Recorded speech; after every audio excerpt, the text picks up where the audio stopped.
Hello friends, welcome নতুন একটা ভিডিওতে তোমাদেরকে সকলকে স্বাগত জানাই। আজকে আমি তোমাদের সাথে গৌতম বুদ্ধ এবং বৌদ্ধ ধর্ম নিয়ে আলোচনা করব, সম্পূর্ণ তথ্য দিব এবং বিস্তারিতভাবে আলোচনা করব।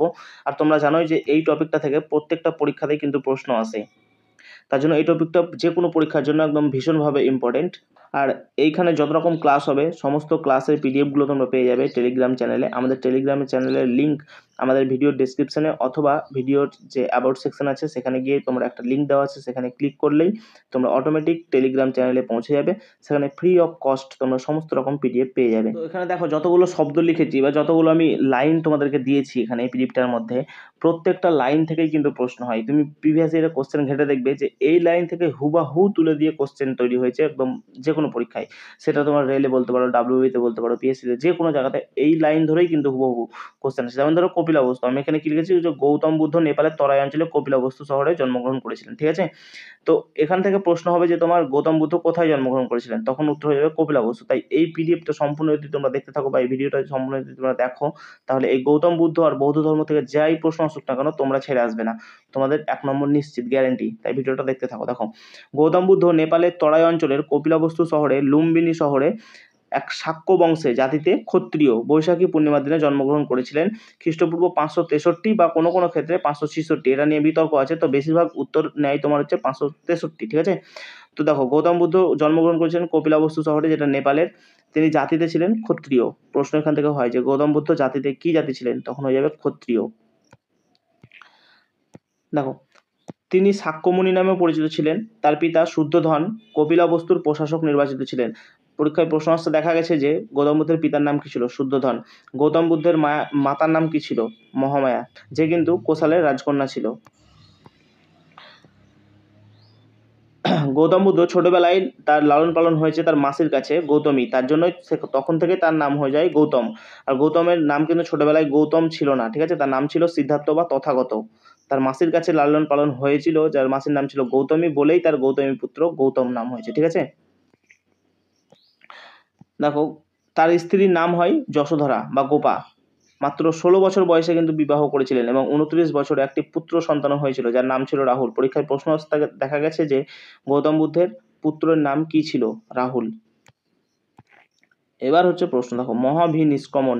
গৌতম বুদ্ধ যখন 29 বছরে বয়সে তার পুত্র হলো, সে বছর কিন্তু তিনি একটা অসুস্থ মানুষকে দেখেন এবং একটি মৃতদেহ দেখেন এবং একজন তপস্বীকে দেখেন।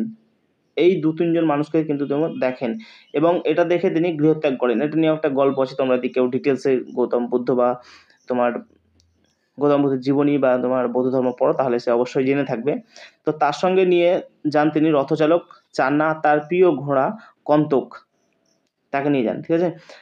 এই যে এইসব দেখে তিনি একজন বৃদ্ধ মানুষকে দেখলেন, একজন অসুস্থ মানুষকে দেখলেন, একটা মৃতদেহ দেখলেন এবং একজন তপস্বী মানুষকে দেখলেন, অর্থাৎ সাধু সন্ন্যাসীকে দেখলেন। এই যে এদেরকে দেখার পর কিন্তু তিনি গৃহত্যাগ করলেন। এই গৃহত্যাগের ঘটনাকেই বলা হয় মহাভিনিষ্ক্রমণ। তাহলে পরীক্ষায় প্রশ্ন আসে এইভাবে, মহাভিনিষ্ক্রমণ কিসের সঙ্গে যুক্ত, তখন প্রশ্নের অ্যান্সার হয়ে যাবে গৌতম বুদ্ধের গৃহত্যাগের সঙ্গে যুক্ত।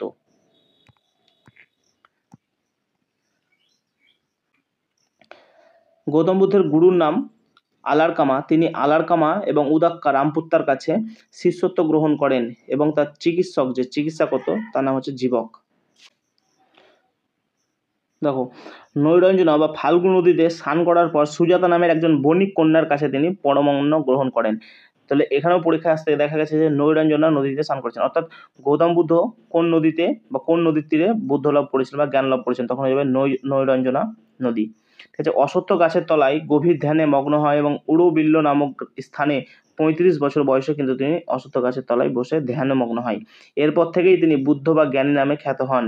বৈশাখ মাসের পূর্ণিমা তিথির রাতে স্থানটি ছিল বুদ্ধগয়া এবং অশ্বত্থ গাছের যে গাছটির নিচে করা হয়েছিল সেটাকে বলা হয় বেদি বৃক্ষ, যেটা এখনো রয়েছে, ঠিক আছে, সেটা এখন বেদি বৃক্ষ নামে পরিচিত।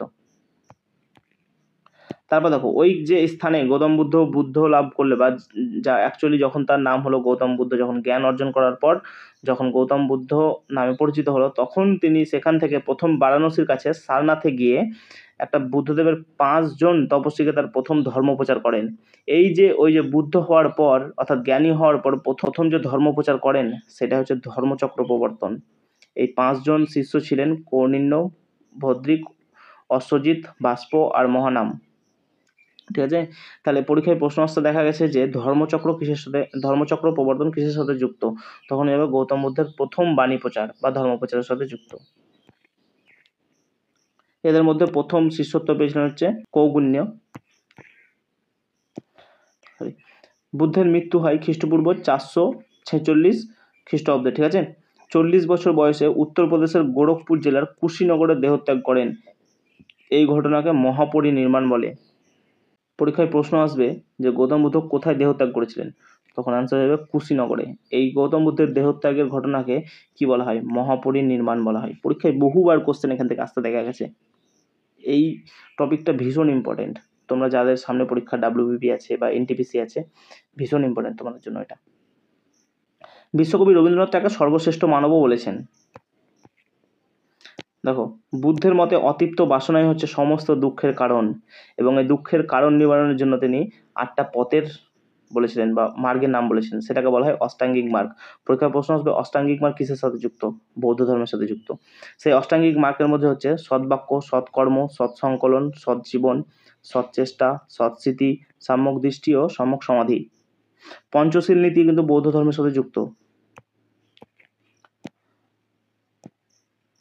বৌদ্ধদের ত্রিরত্ন আছে, বুদ্ধ, জ্ঞান, ধর্ম যেটা মত, আর সঙ্ঘ যেটা মঠ। ঠিক আছে। তো বৌদ্ধদের প্রধান ধর্মগ্রন্থ দেখো, ধর্মগ্রন্থ বৌদ্ধদের প্রধান ধর্মগ্রন্থ হলো ত্রিপিটক। ত্রিপিটক অর্থাৎ 3টে পিটক নিয়ে রচিত, যেটা এই 3টে পিটক হচ্ছে সুপ্ত পিটক, বিনয় পিটক আর অভিধর্ম পিটক। সুপ্ত পিটকে কি রয়েছে, সুপ্ত পিটকে রয়েছে বুদ্ধের বাণী। বুদ্ধ সারা জীবন ধরে যে যে বাণীগুলো বলেছে সেগুলো শুনে শুনে তার শিষ্যরা একটা বইয়ে সংকলন করেছে, এটাকে সুপ্ত পিটক বলা হয়। আর বিনয় পিটকে কি রয়েছে, বিনয় পিটকে রয়েছে বৌদ্ধ ভিক্ষুকদের পালনীয় কর্তব্য এবং সংঘের নীতি। অর্থাৎ বৌদ্ধ ধর্ম পালন করতে গেলে যে সমস্ত তোমার নিয়ম কানুন গুলো লাগে, সেই সমস্ত নিয়ম কানুনগুলো কিন্তু এই বিনয় পিটকে লিপিবদ্ধ করা রয়েছে। আর অভিধর্ম পিটকে দার্শনিকের ধারণার ব্যাখ্যা রয়েছে। প্রশ্ন আসে যেসব জায়গাগুলো থেকে, সেই সব জায়গাগুলো তোমাদেরকে আমি দিয়ে দিয়েছি। ঠিক আছে। এইগুলো পড়লে বৌদ্ধ ধর্ম আর গৌতম বুদ্ধ থেকে আর কিছু তোমাদেরকে পড়তে হবে না। এবার দেখো, 4টে কিন্তু বৌদ্ধ সম্মেলন হয়েছিল। 4টে কোথায় হয়েছিল, কোন সময় হয়েছিল, এবং তখন রাজা কে ছিল, এবং সেখানে সভাপতি কে করেছিল, এই 4টে জিনিস যদি তোমরা মনে রাখো তাহলে কিন্তু কমপ্লিট বৌদ্ধ ধর্ম, আর কিছু করতে হবে না। দেখো, তো বৌদ্ধ সম্মেলন বা বৌদ্ধ সংগতি, যেটা প্রথম সম্মেলনটা হয়েছিল 483 খ্রিস্টপূর্বাব্দে, যেটা রাজগৃহতে হয়েছিল, বিহারের রাজগৃহতে হয়েছিল। যার আমলে হয়েছিল সেটা হচ্ছে অজাতশত্রু। সে সময় সভাপতিত্ব করেছিলেন মহাকাশ্যপ। দ্বিতীয় যে সম্মেলনটা বা দ্বিতীয় বৌদ্ধ সংগঠিত যেটা হয়েছিল সেটা হয় 383। দেখো, এটা 483 আর এটা হচ্ছে 383, 1 বছরের গ্যাপ, এইভাবে মনে রাখবে। প্রথমটা হয়েছিল 483, আর দ্বিতীয়টা হয়েছিল 383। এটা হয়েছিল বৈশালীতে। তখন শাসক বা রাজা কে ছিল, কালাশক বা যাকে তোমরা কাকবর্ণভাবে চিনো, এবং তখন সভাপতিত্ব করেছিল সাবাকামি। এটা আমি পড়ার তোমাদেরকে ট্রিকও বলে দেবো যাতে তোমাদের সহজে মনে থাকে। তারপরে দেখো, তৃতীয় সম্মেলন বা তৃতীয় বৌদ্ধ সংগতি যেটা হয়েছিল সেটা হয়েছিল 250 খ্রিস্টপূর্বাব্দে। এটা কোথায় হয়েছিল, এটা হয়েছিল পাটলিপুত্রতে। এটার সময় রাজা কে ছিল অশোক, আর সেই সময় সভাপতিত্ব করেছিলেন মোগলিপুত্র তিসা। আর চতুর্থটা দেখো, যেটা 78 খ্রিস্টাব্দে, এগুলো সবই কিন্তু খ্রিস্টপূর্বাব্দে, একমাত্র চতুর্থ বৌদ্ধ সম্মেলনটা হয়েছিল খ্রিস্টাব্দে, যেটা হয়েছিল কোথায়, কাশ্মীরে, এবং সেখানে শাসক কে ছিলেন কনিষ্ক, আর এখানে সভাপতিত্ব করেছিলেন বৈশ্যমিত্র, যদিও এর সাথে অশ্বঘোষ ছিলেন সহ সভাপতি হিসাবে। তো সেটা ব্যাপার না, এটা তোমার সভাপতি আসবে বৈশ্যমিত্র, এটার অ্যান্সার হবে। ঠিক আছে। তো দেখো, এই যে স্থান কোথায় হয়েছিল, বেসিক্যালি এটাই আসে, বেশিরভাগ ক্ষেত্রে এটাই আসে। কোনো কোনো ক্ষেত্রে এই শাসকটা অস্তে দেখা গেছে, সভাপতিরা অস্তে দেখা গেছে। তো বেশি আছে তোমার এই যে স্থানটা কোথায়, প্রথম বৌদ্ধ সম্মেলন কোথায় হয়েছিল, রাজগৃহ, দ্বিতীয়টা বৈশালী, তৃতীয়টা পাটলিপুত্র, আর চতুর্থটা কাশ্মীর। তো এটার একটা তোমাদেরকে আমি ট্রিক্স বলে দিচ্ছি মনে রাখার। দেখো, রবি পাকা, রবি রবি কাকা না, রবি পাকা। রতে হয়ে গেল রাজগৃহ, বতে হয়ে গেল বৈশালী, পতে হয়ে গেল পাটলিপুত্র, আর কতে হয়ে গেল কাশ্মীর। রবি পাকা যদি মনে রাখতে পারো তাহলে কিন্তু স্থানটা তোমাকে আর কিছু মনে রাখতে হবে না। আর সালগুলো মনে রাখবে 483, 383, 483, 383, 250, 78।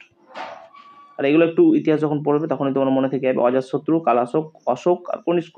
যে কনিষ্কর সময়তেই কিন্তু শকাব্দ চালু হয়েছিল, 78 খ্রিস্টাব্দে, তখনই কিন্তু তিনি বৌদ্ধ সম্মেলনটা করেছে। এইভাবে যদি তোমরা একটার সঙ্গে একটা রিলেট করে পড়তে পারো না, তাহলে খুব মজা হবে। দেখো 78 এর সঙ্গেই কনিষ্ক মনে থাকবে তোমার, যেহেতু শকাব্দ চালু করেছিল, আর সেইখান থেকেই তোমার রাজা তখন চলে আসবে কনিষ্ক। চতুর্থ সম্মেলনটা হয়েছিল 78-এ কাশ্মীরে।